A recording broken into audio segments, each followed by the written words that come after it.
next thing we're going to do while this is cooking in the oven is we're going to do our hot bacon dressing. How many people have ever had hot bacon dressing before? Like it? I've never had it until about a week and a half ago. Did not know such thing existed, but I found out a way that I can eat spinach. It's to put hot bacon dressing on top of it, and that makes it really, really good. It's kind of like what we're going to do here is kind of like kilt lettuce. That's what it does. It wilts the spinach and the lettuce that you're using in it down. It's like the old-timey kilt lettuce when you used to eat it with cucumbers and that was kilt and nice. You remember that? That's what it reminds me of a lot of. And because we're using the vinegar and the salt and the sugar and everything else, and one of the things we're going to do is this is basically a bacon vinaigrette. Is what you're making here, is a bacon vinaigrette. And as we get this warmed up, what did you eat it on? A spinach salad. Spinach salad? Anybody ever eat on anything else? No? You've never had it, okay. Well, it is really good. It's bacon. I mean, if you got bacon in it, you can't go wrong. This gentleman that's videotaping us today, he was talking about making hot wings for his Super Bowl party yesterday, and he wrapped hot wings in bacon and baked them off in the oven, didn't you? And they were wonderful. And so that's something that you can try. Bacon, you can really use on anything. One of the reasons I really like this that we was doing earlier with the chocolate is because the sweet and the saltiness. That's what you're doing, is you're taking the saltiness of the bacon and you're mixing it with the sweet of the chocolate, and you got two very contrasting tastes there, but when you put them together, they make a wonderful combination. So I really should have started this earlier, so I'm trying to fudge just a little bit to make sure we get this up to heat and get it going really good. What's your favorite way to eat bacon? A BLT? Okay. What's your favorite way? Straight out bacon. Are you here tonight for bacon? Yeah. Anybody come tonight not knowing we was doing bacon? I didn't know. Okay. Okay. It's really good, and like I said, Jessica said earlier, you did healthy recipes all for the month of January, and we just want to do something a little different today on this. I'm going to learn one of these days to get the skillet hot and keep it hot until when we get going, so this doesn't happen again. But what we're going to use is the sugar, which gives it a sweet taste, and again, it contrasts its flavor. Your sweet's going to contrast with your vinegar, which is sour, and then you're going to have salt with your sugar and this vinaigrette, and then we're going to use cornstarch. What would we use the cornstarch for? It's going to thicken it up a little bit. So I see bubbles are forming. That's a really good thing. Tell me some other ways to use bacon. What? Omelet. Is bacon just a breakfast food anymore? Burgers? Cornbread? Chicken livers wrapped with bacon. Jessica's looking at me and pointing. Who said that? Did you say that? Tracy, our other lady that helps with the catering, that's what she tried to get me to do tonight, was chicken livers wrapped with bacon, and I just didn't do it. And how many people's ever had them? I've never tried them. Are they breaded chicken livers that are wrapped? So they're just the raw chicken livers wrapped in bacon, then baked off in the oven, and that's all it is to it. That's the way I've had them. Right. Well, she said that people really go crazy over the chicken livers that are done that way. We eat bacon on burgers a lot anymore. We went to a place the other day that made burgers. It was over in North Carolina, and they used hamburger, of course, and they used lamb, and they took bacon and they ground it all up together and made a burger out of that. And you want to talk about something that was really good. I mean, and then they put big old slabs of bacon on top of it. And so it was really good. People have went crazy over bacon. We had Bacon Fest at the racetrack. They had bacon-infused bourbon, bourbon whiskey that people had taken and putting bacon in. They had different kinds of alcohol beverages like that. They had a vodka that they was making bacon martinis out of, and they were taking the glass, instead of rimming the glass with salt, for that. They were rimming it with bacon, and they were just using all kinds of different things. They had bacon, what they call bacon burgers, and it was pure bacon that had been ground up and made into a patty, and they were grilling them. To me, that if there was ever excess of bacon, that really sounded like it for me. And did anybody go to that? Anybody? The tickets that they had for that Bacon Fest were anywhere from about $40 to $180 a person to go to it. And the higher you paid, the more you got to participate in with that. I think it's something they said they were going to bring back. There's even TV shows now that we're seeing that are coming out. There's a show, I believe somebody was telling me today, it's called Bacon USA, and it's where they travel all over the country and find out different ways of using bacon and stuff. You know, it used to be a food of necessity, and that's where bacon comes from. Bacon is from what part of the pig? It's the belly. You know, and it was a smoked meat that people used to use. Basically, it was a byproduct that they used to use, and it just become greater and greater in popularity until today, when it seems like people are really just crazy about bacon. So we've got our bacon up in our skillet here, coming up to temperature, and we're going to let that get just a little bit more. And what we're going to do, in your recipe, you'll say it says place bacon in a large deep skillet, cook over medium heat until brown, drain and crumble and set aside. Well, I'm going to share something with you that kind of contrasts this recipe. When you go out into a restaurant, they do not drain the grease off the bacon. If you do not like a lot of grease, if you do not like it in that way, by all means drain it. But when you go out and you buy a hot, or you get a hot bacon dressing in restaurants, from the research I've been doing, most of them have the grease still left in them. Okay, and it says in a medium bowl, whisk together the sugar, the cornstarch, the salt, and slowly pour the water and the vinegar, whisking constantly. We're going to do all that right here in this skillet. We're going to add everything right to this. And the reason being is I don't want to have to wash the dishes afterwards, and that's what you're coming up with anyway. I'm being honest, I'm sorry. But it's the same thing.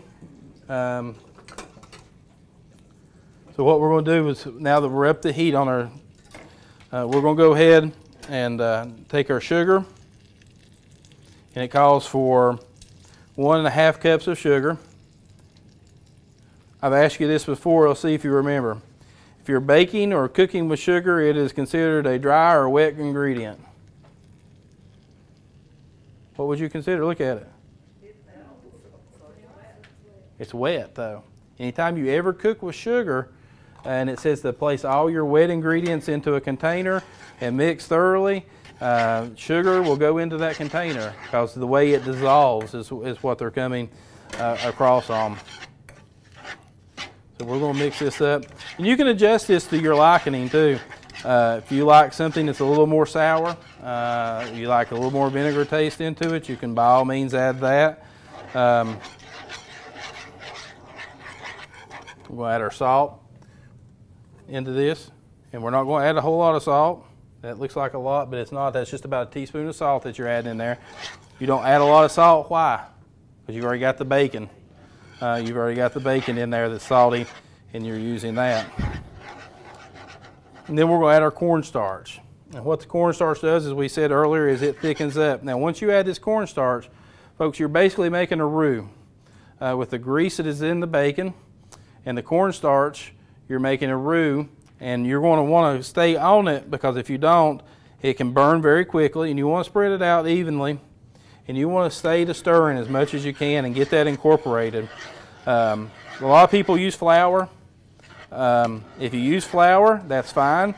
One thing that you need to do when you use flour, though, is you need to cook it just a little bit longer because of the flour taste. It's like making sawmill gravy. That's basically what we've got, is sweet sawmill gravy right here right now with cornstarch instead of flour. And you just need to really stay on it. You can see it bubbling up in the middle, and it's beginning to look like a gravy almost. And again, you may have to adjust your recipe a little bit depending on how much bacon or how much the grease is in there.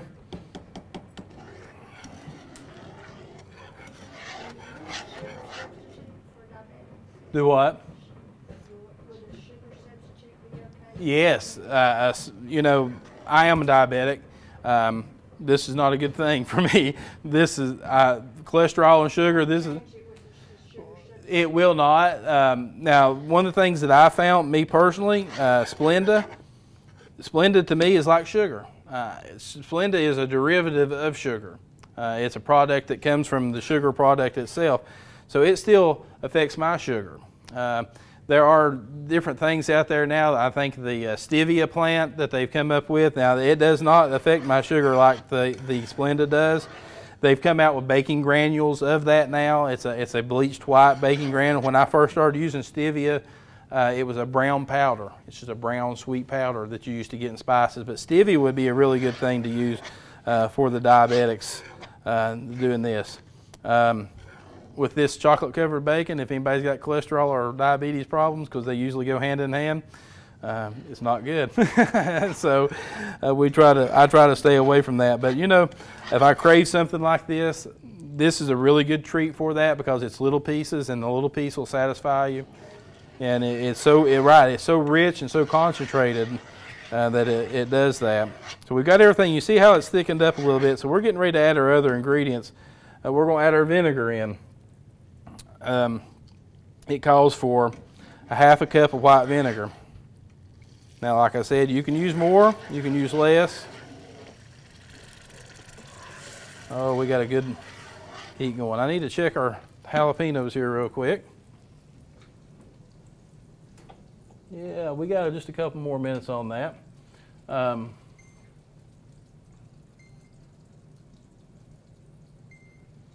We'll put it on there. If you hear that go off and I don't, say, hey, dummy, your oven's going off. I have been known to burn things before. You all have never seen that, have you? Don't tell it.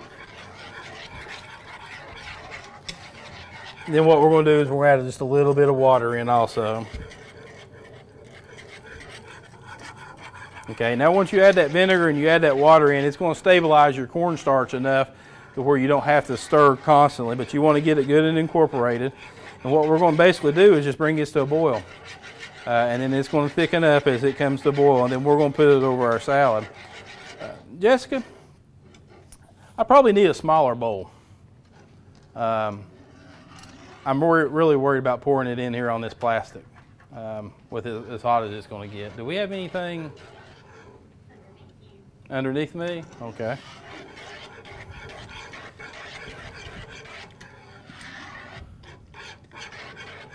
And we'll just let that sit for a minute. And we'll pull out our jalapenos here and look at them for just a second as this is coming up to temperature. Let me see if I can find.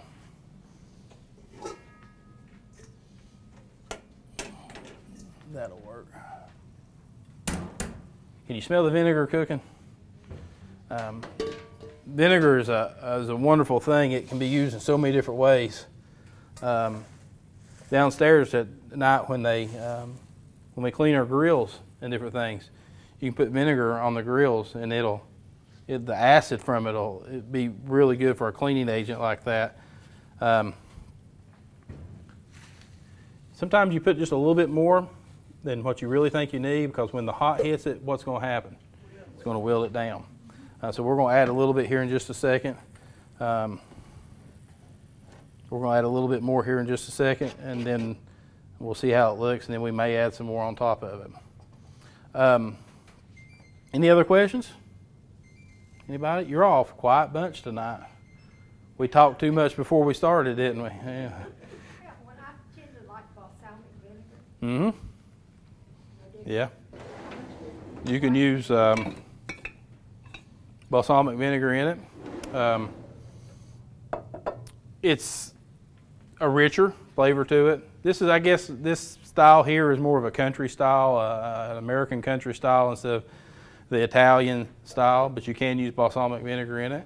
Like I said, on any of these recipes that we do, Lord, got green stuff on the chocolate covered bacon, that ain't good.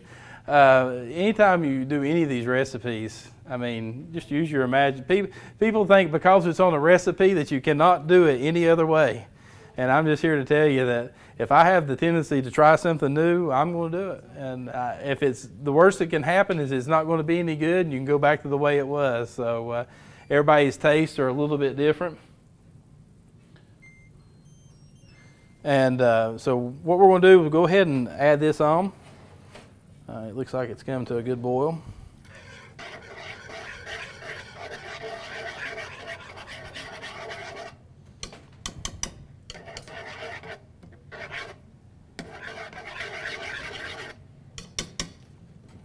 Okay. Now let's see if I can do this without making too big of a mess.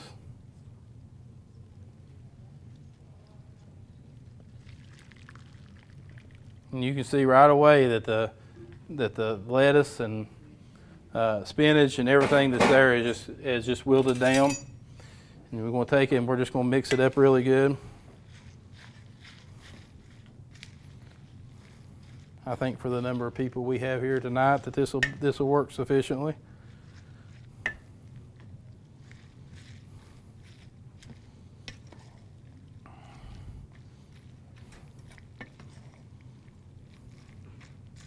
Where have you eaten the dressing at before? Restaurants? Mm-hmm. Do you care to share with where? I was trying to think. I'm not sure. I cannot remember, but it was a spinach salad with like hard-boiled egg in the hot bacon dressing. And not much else in it. It was really good. Right now I can't remember where. I do remember the salad. Right. Applebee's had it really good. Do they have the bacon? And they've got sun-dried tomatoes and spinach and almonds. Wow, that sounds good.